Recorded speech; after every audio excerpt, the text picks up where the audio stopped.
నేను మీ Chowdary CH news time. Mister J, మీరు మీ డిపాజిట్ హోల్డర్స్ కోసం ఎప్పుడైనా సభ నిర్వహించారా? నిర్వహించకపోవడానికి గల కారణం ఏంటి?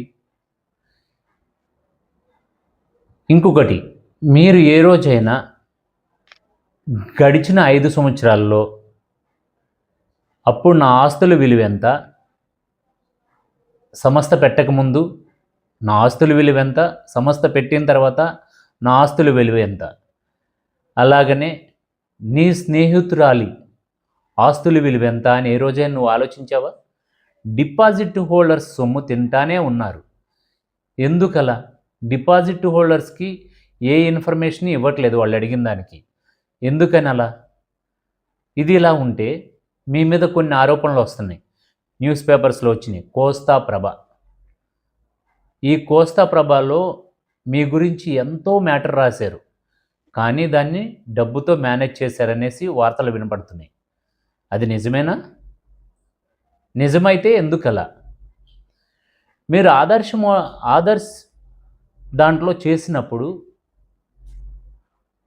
ఆదర్శ్ అండ్ అర్బన్ బ్యాంక్లో మీరు చేసినప్పుడు మీరు ఫ్రాడ్ చేశారనేసి కొన్ని వార్తలు వెలువడతా ఉన్నాయి. ఆ వార్తలకి మీరు ఎందుకు స్పందించట్లేదు?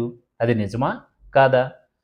అది నిజమని మీతో ఉన్న మీ స్నేహితులే చెప్తున్నారు. అది ఎంతవరకు? దాన్ని మీరు ఎందుకు ఖండించట్లేదు? అంటే బయటకు వస్తే దొరికిపోతారనా? దొరికిపోతే ఎక్కడ దాకా పోతుందన్న భయపడుతున్నారా?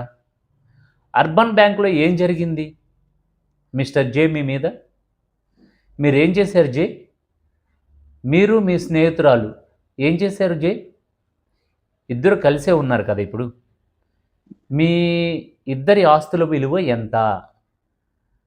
మీరు డిపాజిట్లు తీసుకున్న సొమ్ముని అడ్డదారుల్లో ఎందుకు పెడుతున్నారు?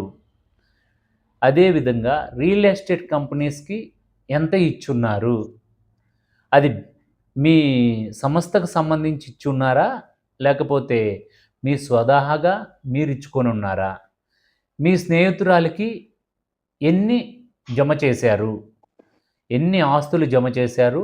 ఆస్తుల విలువ నీకు మాత్రమే తెలుసు అంటున్నారు మిస్టర్ జే. పీకి సంబంధించిన ప్రతిదీ కూడా మీకు తెలుసనే చెప్తున్నారు. మీ స్నేహితురాలు మీరు ఇద్దరు కలిసి అర్బన్ బ్యాంకులో చేశారన్నది వాస్తవం అనేది మీకు తెలుసు. మీ చుట్టుపక్కల ఎవరైతే ఉన్నారో వాళ్ళందరూ చెప్తున్నారు. ఇది ఎంతవరకు నిజము అనేది మీరు అబద్ధమైతే ఎందుకు ఖండించట్లేదు? మీరు ఎప్పుడు వస్తారు బయటికి? మీరు ఎప్పుడు ఖండిస్తారు పదాన్ని? మీ గురించి ఎందుకు పేపర్లలో అడ్డదిడ్డంగా రాస్తున్నారు? ఆ రాసింది వాస్తవమేనంట కదా? వాస్తవమా కాదా? అది మీకు మాత్రం తెలియాలి మిస్టర్ జే. మీ స్నేహితురాలి విషయం, మీ విషయం. డిపాజిట్ హోల్డర్స్కి ఎందుకు వాల్యూ ఇవ్వట్లేదు? డిపాజిట్ హోల్డర్స్ని ఎందుకు ఇంకా మభ్యపెట్టి మోసం చేస్తున్నారు? ఇప్పటి వరకు మీకున్న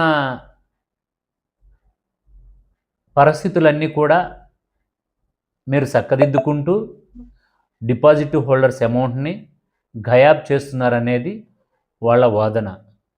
మీరు దాని గురించి ఎందుకు స్పందించట్లేదు? కోస్తా ఆంధ్రాలో అంత విధంగా మీ గురించి ఎందుకు రాశారు?